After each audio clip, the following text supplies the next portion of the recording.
It's that time of the month. Time review time, bitches. It's time reviewing the debut studio album by Magic. Don't kill the magic. I mean, excuse me, I'm laughing at. Alright, it'd be really long to explain. It's just some random ass nonsense. Just ignore it. I'm gonna leave this in there just for shits and giggles. Alright, first thoughts. First thoughts. Funny Mellow Yellow album. I like the first song on it. It was a big US hit. Everyone loves Rude.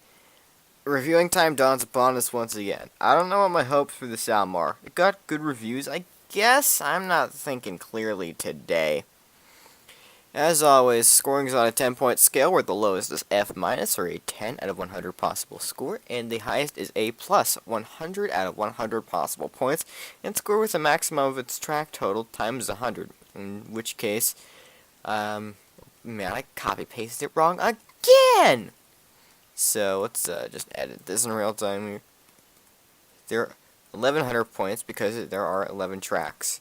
The scale is as follows: A+, A minus, B+, B, B minus, C, D, F, and F minus. This time, instead of listening off YouTube, I've totally legally obtained 320 kilobit per second MP3 files.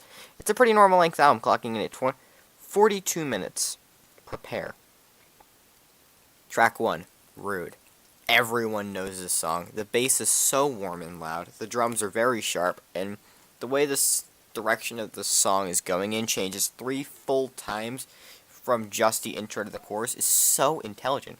I don't really know what I'm going to write here. It's a cute song. Everybody knows a forbidden love story or two. It was a major radio hit. The singer himself is pretty good at doing what he does, and the sudden changes probably took a lot of talent to do. It's a fantastic song to get settled into. We're going to be a really good album, or we're going to be a really bad album. The soul's a little weak, and the song does the obligatory, all the instruments go away for a few seconds, but it's a song that does what it should do. It's catchy and radio ready, and it gets stuck in your head. It's completely infectious and just a blast. It's not overly loud or anything. A+. Oh yeah, I talked so fast.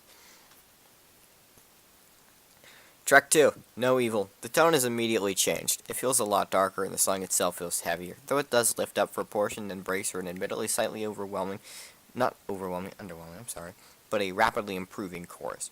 It then goes to borderline dance beat for a few seconds before going down to the lower tone from earlier, but with more instruments this time. If what I'm writing doesn't make sense, that's because as it does. I don't know why, but I'm not exactly coherent. Not the worst song I've ever heard, and it's not the best, but it's not underwhelming. It feels real. It's the same all the instruments but like one cut out briefly thing as the last track. I fear it'll be overused, but I don't know. I like this song genuinely. It's pretty good. Would be caught dead listening with me like it's an A. Track 3, Let Your Hair Down. Lame opening. There's a complete lack of bass and the drums come in around 20 seconds. It's a pretty slow song and it's pretty long too. I am not impressed. Overall, it's a pretty boring song. I can't see myself enjoying this. I mishear the line before, "You are elegance and freedom," as skinny balls, so I guess that's amusing. I have so little to say, it hurts. This is a really bad song. I'm gonna give this one a solid B for being solid, but, completely devoid of any life. Solid B for being solid. I just realized how stupid of a writing decision that was. I'm gonna leave this in. Would not listen again. Also, when I put a B minus in parenthesis, it looks like a guy with really cool sunglasses. Yes, I said parenthesis, so sue me. Track 4, Stupid Me. The rising guitar riff and vocals I find reminiscent of the Sweater Song by Weezer. It's such a catchy song. I can't think of anything aside from the Minions movie for some reason. This is such a Minions song. Also, doo-doo-doo. Heh, doo-doo. This is a fun song. It's just 2014 as a song. This is the summer of that year. I've never heard this album before, but it takes me back. It's a track worth smiling to. Despite being a 320 kilobit per second MP3, this sounds a little dulled and flat. It doesn't pop out like a perfectly clear FLAC does. It goes on a little long, though, and making it worse on subsequent listens. It's an A-. Track 5, No Way No. This feels like reggae, alright. Reggae, alright. It feels empty and wide without constant bass stimulation, which is a little weird, but maybe that is insight into what I perceive as music. This is a decent song enough on its own, but it struggles to stand up. There's a hiss in the background of each track, so I think I'm listening to a straight auxiliary line recording. Also, extant is a bit where pretty much nothing happens, so there's not much to say there. The chorus is alright, and the song feels like it should end by the 3-minute mark, but it just kind of keeps going in spite, which feels a little forced. The last few seconds are a cappella. Man, I feel like I'm writing wrong. B. Track 6, Paradise. Sharp notes are always fun and interesting to use. They can either make your song sound wrong or Latin with no exceptions. The BPM doubles during the central part of this Song track? Whoa, I had a fucking stroke there. Seriously feel like something is wrong. I'm not writing how I want to be writing. Like, I'm losing myself right. I like, just dropped 5 IQ points. This is a boring review of a good album. It's not... It's just comment on the instrumentals. The chorus is nice. Use few adjectives. It's not right.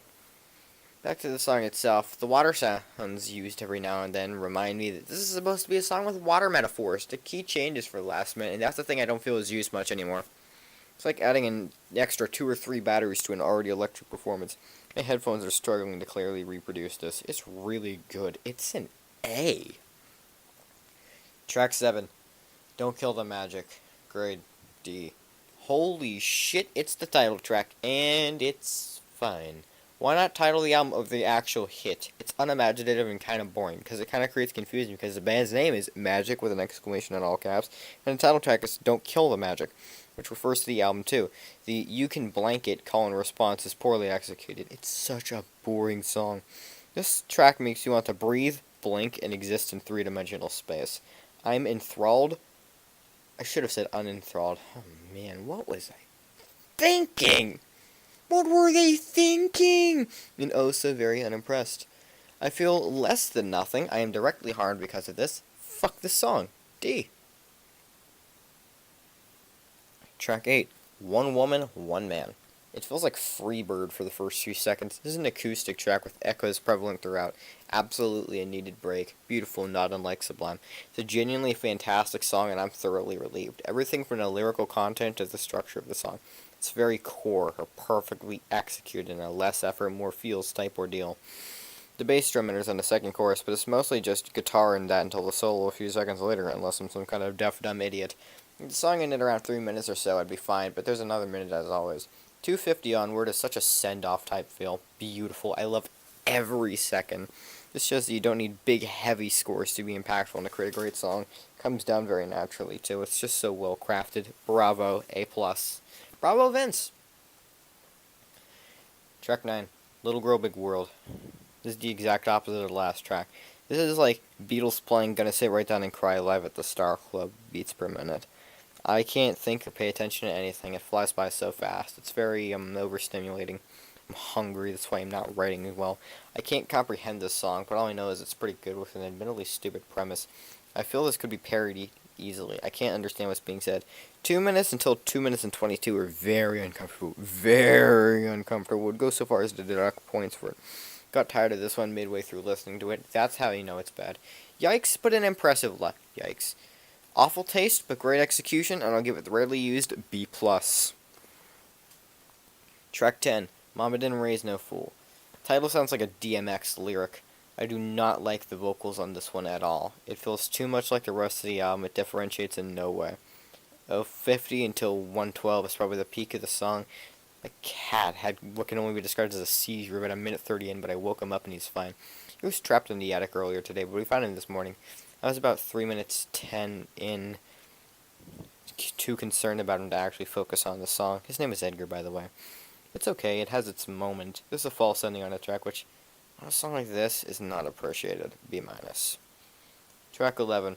How Do You Want to Be Remembered? Long-ass title. This feels like something that would become a popular TikTok audio bite or something. I hope it's a satisfying ending to an okay album. It feels very free-floating, not strictly confined to being on beat. The lyrical content is fine. It's not a catchy song, but it's not intended to be.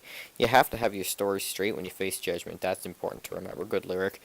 It could be better. I'd enjoy it more if it was more haunting and dark and empty, as if it impacted more. It's just an acceptable closer. Surface noise at the end reveals this wasn't actually a CD rip, but rather a line recording from vinyl, which is either way the song's would be. Final thoughts. Don't Kill the Magic is a chaotic album from start to finish. Has fantastic songs and terrible songs, and you're not thrilled nor bored. It would grow on me after subsequent listens. I don't have too much to say at the end of this album, so let's get straight to grading. You all know the scoring system. I explained it earlier in the whatever the hell, and you can just look at your screen. 780 out of 1100, or a 70.09%, gives this album a B+, barely passing. It's worth listening to, but at the end of the day, it's just another album. I'm glad to have reviewed it, and I hope you enjoyed listening to it, as well as any past or upcoming reviews. See you soon.